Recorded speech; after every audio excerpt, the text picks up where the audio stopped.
मधुबन के बाबा, मधुबन के बाबा मुरली वाले, आपका क्या कहना, आपका क्या कहना। ओम शांति। आज 9 दिसंबर 2024 के साकार मधुर महावाक्य हैं। आज मीठे मीठे बाप दादा बोले, मीठे बच्चे, विनाश के पहले सबको बाप का परिचय देना है। धारणा कर दूसरों को समझाओ, तब ऊंच पद मिल सकेगा। बाबा ने कहा, मीठे बच्चे, विनाश के पहले सबको बाप का परिचय देना है। धारणा कर दूसरों को समझाओ, तब ऊंच पद मिल सकेगा। बाबा ने आज प्रश्न पूछा है कि राजयोगी स्टूडेंट्स को बाप का डायरेक्शन क्या है। तो उत्तर में बाबा कहते, तुम्हें डायरेक्शन है कि एक बाप का बनकर फिर औरों से दिल नहीं लगानी है। प्रतिज्ञा कर फिर पतित नहीं बनना है। तुम ऐसा संपूर्ण पावन बन जाओ जो बाप और टीचर की याद स्वतः निरंतर बनी रहे। एक बाप से ही प्यार करो, उसे ही याद करो, तो तुम्हें बहुत ताकत मिलती रहेगी। ओम शांति। रूहानी बाप बैठ समझाते हैं। समझाते तब हैं जबकि ये शरीर है। सम्मुख ही समझाना होता है। जो सम्मुख समझाया जाता है वह फिर लिखत के द्वारा सबके पास आ जाता है। तुम यहाँ आते हो सम्मुख सुनने के लिए। बेहद का बाप आत्माओं को सुनाते हैं। आत्मा ही सुनती है, सब कुछ आत्मा ही करती है इस शरीर द्वारा। इसलिए पहले पहले अपने को आत्मा ज़रूर समझना है। गायन है कि आत्माएं परमात्मा अलग रहे बहुकाल। तो सबसे पहले बाप से कौन बिछुड़ कर आते हैं यहाँ पाठ बजाने। तुमसे पूछेंगे कि कितना समय तुम बाप से अलग रहे हो, तो तुम कहेंगे 5000 वर्ष। पूरा हिसाब है ना। यह तो तुम बच्चों को पता है कि कैसे नंबरवार आते हैं। बाप जो ऊपर में थे वह भी अभी नीचे आ गए हैं। क्यों आए हैं? तुम सबकी बैटरी चार्ज करने। तो अभी बाप को याद करना है। अभी तो बाप सम्मुख है ना। भक्ति मार्ग में तो बाप के ऑक्यूपेशन का पता ही नहीं है। नाम रूप देश काल को जानते ही नहीं। तुमको तो नाम रूप देश काल का सब पता है। तुम जानते हो कि इस रथ द्वारा बाप हमको सब राज समझाते हैं। रचता और रचना के आदि मध्य अंत का राज समझाया है। यह कितना सूक्ष्म है। इस मनुष्य सृष्टि रूपी झाड़ का बीज रूप बाप ही है।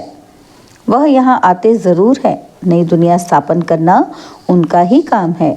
ऐसे नहीं कि वहाँ बैठे स्थापना करते हैं। तुम बच्चे जानते हो कि बाबा इस तन द्वारा हमको सम्मुख समझा रहे हैं। यह भी बाप का प्यार करना हुआ ना। और कोई को भी उनकी याद, उनकी बायोग्राफी का पता ही नहीं है। गीता है आदि सनातन देवी देवता धर्म का शास्त्र। यह भी तुम जानते हो। इस ज्ञान के बाद है विनाश, और विनाश ज़रूर होना है। और जो भी धर्म स्थापक आते हैं उनके आने पर विनाश नहीं होता है। विनाश का टाइम ही यह है। इसलिए तुमको जो ज्ञान मिलता है वो फिर खलास हो जाता है। तुम बच्चों की बुद्धि में ये सब बातें हैं। तुम रचता और रचना को जान गए हो। हैं दोनों अनादि जो चलते आते हैं। बाप का पार्ट ही है संगम पर आने का। भक्ति आधा कल्प चलती है, ज्ञान नहीं चलता है। ज्ञान का वर्षा आधा कल्प के लिए मिलता है। ज्ञान तो एक ही बार सिर्फ संगम पर मिलता है। यह क्लास तुम्हारा एक ही बार चलता है। ये बातें अच्छी रीति समझकर फिर औरों को समझाना भी है। पद का सारा मदार है सर्विस करने पर। तुम जानते हो कि पुरुषार्थ कर अब नई दुनिया में जाना है। धारणा कर औरों को समझाना, इस पर ही तुम्हारा पद है। विनाश होने के पहले सबको बाप का परिचय देना है और रचना के आदि मध्य अंत का परिचय देना है। तुम भी बाप को याद करते हो कि जन्म जन्मांतर के पाप कट जाएं। जब तक बाप पढ़ाते रहते हैं याद ज़रूर करना है। पढ़ाने वालों के साथ योग तो रहेगा ना। टीचर पढ़ाते हैं तो उनके साथ योग रहता है। योग बिगर पढ़ेंगे कैसे। योग अर्थात पढ़ाने वाले की याद। यह बाप भी है, टीचर भी है और सतगुरु भी है। तीनों रूप में पूरा याद करना पड़ता है। यह सतगुरु तुम्हें एक ही बार मिलता है। ज्ञान से सदगति मिली, बस फिर गुरु की रस्म ही खत्म। बाप टीचर की रस्म चलती है, गुरु की रस्म खत्म हो जाती है। सदगति मिल गई ना। निर्वाण धाम में तुम प्रैक्टिकल में जाते हो और फिर अपने समय पर पाठ बजाने आएंगे। मुक्ति, जीवन मुक्ति दोनों तुमको मिल जाती है। मुक्ति भी ज़रूर मिलती है। थोड़े समय के लिए घर जाकर रहेंगे। यहाँ तो शरीर से पाठ बजाना पड़ता है। पिछाड़ी में सब पाठधारी आ जाएंगे। नाटक जब पूरा होता है तो सब एक्टर्स स्टेज पर आ जाते हैं। अभी भी सब एक्टर्स स्टेज पर आकर इकट्ठे हुए हैं। कितना घोर घमसान है। सतयुग आदि में इतना घोर घमसान नहीं था। अभी तो कितनी अशांति है। तो अब जैसे बाप को सृष्टि चक्र की नॉलेज है तो बच्चों को भी नॉलेज है। बीज को नॉलेज है ना कि हमारा झाड़ कैसे वृद्धि को पाकर फिर खत्म होता है। अभी तुम बैठे हो नई दुनिया की सैपलिंग लगाने अथवा आदि सनातन देवी देवता धर्म का सैपलिंग लगाने। तुमको पता है इन लक्ष्मी नारायण ने राज्य कैसे पाया। तुम जानते हो कि हम अभी नई दुनिया का प्रिंस बनेंगे। उस दुनिया में रहने वाले सब अपने को मालिक ही कहेंगे ना। तो जैसे अभी भी सब कहते हैं कि भारत हमारा देश है, तुम समझते हो कि अभी हम संगम पर खड़े हैं, शिवालय में जाने वाले हैं। बस अभी गए कि गए। हम जाकर शिवालय के मालिक बनेंगे। तुम्हारी एम ऑब्जेक्ट ही यह है। यथा राजा रानी तथा प्रजा सब शिवालय के मालिक बन जाते हैं। बाकी राजधानी में भिन्न भिन्न स्टेटस तो होते ही हैं। वहाँ वजीर तो कोई होता ही नहीं। वजीर तब होते हैं जब पतित बनते हैं। लक्ष्मी नारायण व राम सीता का वजीर नहीं सुना होगा, क्योंकि वह खुद सतोप्रधान पावन बुद्धि वाले हैं। फिर जब पतित बनते हैं तब राजा रानी एक वजीर रखते हैं राय लेने के लिए। अभी तो देखो अनेक का अनेक वजीर हैं। तुम बच्चे जानते हो कि यह बहुत मज़े का खेल है। खेल हमेशा मज़े का ही होता है। सुख भी होता है, दुख भी होता है। इस बेहद के खेल को तुम बच्चे ही जानते हो। इसमें रोने पीटने आदि की बात ही नहीं। गाते भी हैं बीती सो बीती। देखो बनी बनाई बन रही है। यह नाटक तुम्हारी बुद्धि में है। हम इनके एक्टर्स हैं। हमारे 84 जन्मों का पाठ एक्यूरेट अविनाशी है। जो जिस जन्म में जो एक्ट करते आए हैं वही करते रहेंगे। आज से 5000 वर्ष पहले भी तुमको यही कहा था कि अपने को आत्मा समझो।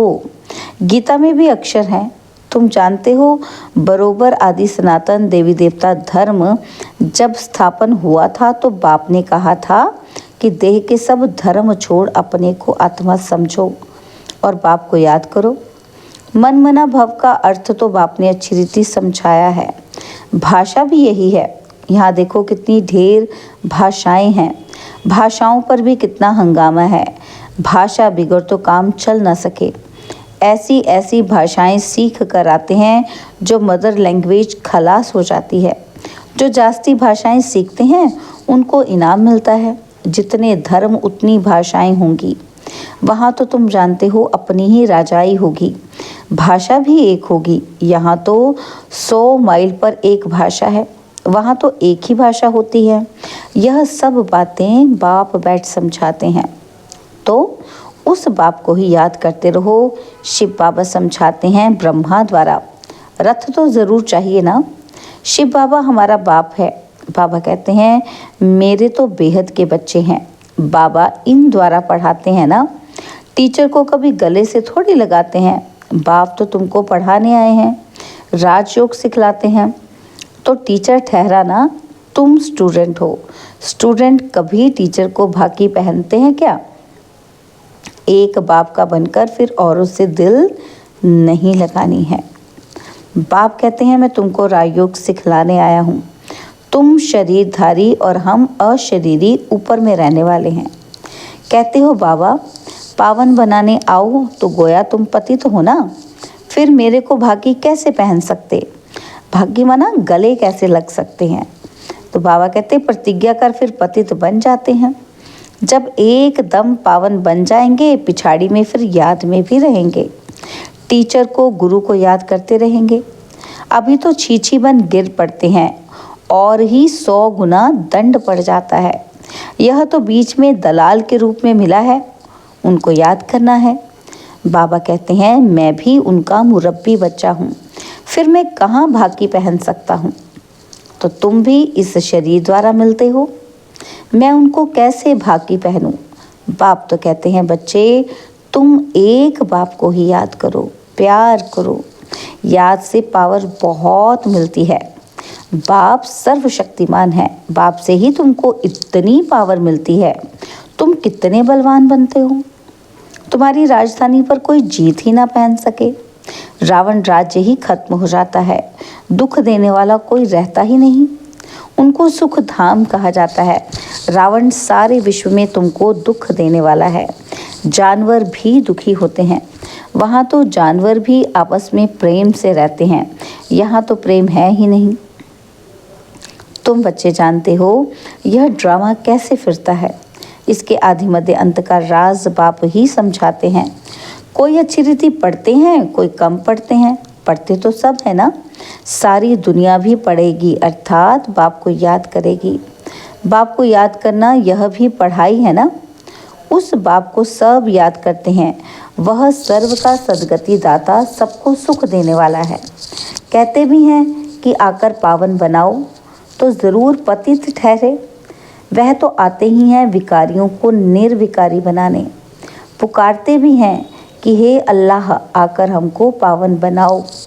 उनका यही धंधा है, इसलिए बुलाते हैं। तुम्हारी भाषा भी करेक्ट होनी चाहिए। वो लोग कहते हैं अल्लाह और वह कहते हैं गॉड, गॉड फादर भी कहते हैं। पिछाड़ी वालों की बुद्धि फिर भी अच्छी रहती है, इतना दुख नहीं उठाते। तो अब तुम सुमुख बैठे हो, क्या करते हो? बाबा को इस भ्रिकुटी में देखते हो, बाबा फिर तुम्हारी भ्रिकुटी में देखते हैं, जिसमें बाबा कहते हैं मैं प्रवेश करता हूँ, उनको देख सकता हूँ। पूछ रहे हैं बाबा कि जिसमें प्रवेश करता हूँ उनको देख सकता हूँ। बाबा कहते हैं वो तो बाजू में बैठा है।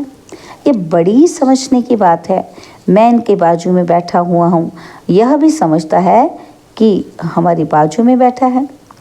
तुम कहेंगे हम सामने दो को देखते हैं, बाप और दादा दोनों आत्मा को देखते हैं। तुम्हारे में ज्ञान है, बाप दादा किसको कहते हैं? आत्मा सामने बैठी है। भक्ति मार्ग में तो आंखें बंद कर बैठ सुनते हैं। पढ़ाई कोई ऐसे थोड़ी होती है, टीचर को तो देखना पड़े ना। तो यह तो बाप भी है, टीचर भी है, तो सामने देखना होता है। सामने बैठे और आंखें बंद हो झुटका खाते रहें, ऐसी पढ़ाई तो होती ही नहीं। स्टूडेंट टीचर को ज़रूर देखता रहेगा, नहीं तो टीचर कहेंगे ये तो झुटका खाते रहते हैं या कोई भांग पी कर आए हैं। तुम्हारी बुद्धि में है कि बाबा इस तन में है, मैं बाबा को देखता हूँ। बाप समझाते हैं कि ये क्लास कॉमन नहीं है जो कोई आंखें बंद करके बैठे। स्कूल में कभी कोई आंखें बंद करके बैठते हैं क्या?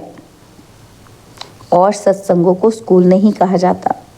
बल गीता बैठ सुनाते हैं, परंतु उनको स्कूल नहीं कहा जाता। वह कोई बाप थोड़ी है जिसको देखे। कोई कोई शिव के भक्त होते हैं तो शिव को ही याद करते हैं, कान से कथा सुनते रहते। शिव की भक्ति करने वालों को शिव को ही याद करना पड़े। कोई भी सत्संग में प्रश्न उत्तर आदि नहीं होता है, यहाँ होता है। यहाँ तुम्हारी आमदनी बहुत है, आमदनी में कभी उबासी नहीं आ सकती। धन मिलता है ना तो खुशी होती है, उबासी गम की निशानी है। बीमार होगा व दिवाला निकला होगा तो उबासी आती रहेगी। पैसा मिलता रहेगा तो कभी उबासी नहीं आएगी। बाबा व्यापारी भी है, रात को स्टीमर आते थे तो जागना पड़ता था। कोई कोई बेगम रात को आती है तो सिर्फ फीमेल के लिए ही खुला रहता है। बाबा भी कहते हैं प्रदर्शनी आदि में फीमेल्स के लिए खास दिन रखो तो बहुत आएंगी। पर्दा नशीन भी आएंगी, बहुएं पर्दा नशीन रहती हैं। मोटर में भी पर्दा रहता है। यहाँ तो आत्मा की बात है। ज्ञान मिल गया तो पर्दा भी खुल जाएगा। सत्युग में पर्दा आदि होता नहीं, यह तो प्रवृत्ति मार्ग का ज्ञान है ना। अच्छा, मीठे मीठे सिकिलदे बच्चों प्रति माता पिता, बाप दादा का याद प्यार और गुड मॉर्निंग। रूहानी बाप की रूहानी बच्चों को नमस्ते। हम रूहानी बच्चों की रूहानी बाप दादाजी को दिलवा जान सिकवा प्रेम से नमस्ते। ओम शांति। प्यारे बाबा, मीठे बाबा, मेरे बाबा, शुक्रिया बाबा, शुक्रिया बाबा, शुक्रिया। धारणा के लिए मुख्य सार है। पहला पॉइंट है, यह खेल बड़ा मज़े का बना हुआ है। इसमें सुख और दुख का पार्ट नूंधा हुआ है, इसलिए रोने पीटने की बात नहीं। बुद्धि में रहे कि बनी बनाई बन रही बीती का चिंतन नहीं करना है। और सेकंड पॉइंट, बाबा कहते हैं ये कॉमन क्लास नहीं है, इसमें आंखें बंद करके नहीं बैठना है, टीचर को सामने देखना है, उबासी आदि नहीं लेनी है। उबासी गम की, दुख की निशानी है। बाबा ने आज हमें वरदान दिया, संतुष्टता के 3 सर्टिफिकेट ले, अपने योगी जीवन का प्रभाव डालने वाले सहज योगी भव। संतुष्टता के 3 सर्टिफिकेट ले, अपने योगी जीवन का प्रभाव डालने वाले सहज योगी भव। संतुष्टता योगी जीवन का विशेष लक्ष्य है। जो सदा संतुष्ट रहते और सर्व को संतुष्ट करते हैं, उनके योगी जीवन का प्रभाव दूसरों पर स्वतः पड़ता है।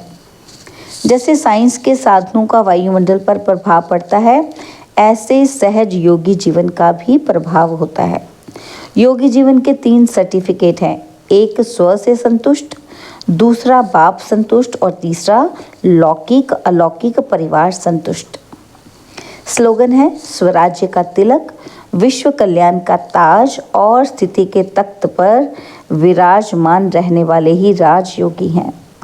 स्वराज्य का तिलक, विश्व कल्याण का ताज और स्थिति के तख्त पर विराजमान रहने वाले ही राजयोगी हैं। ओम शांति।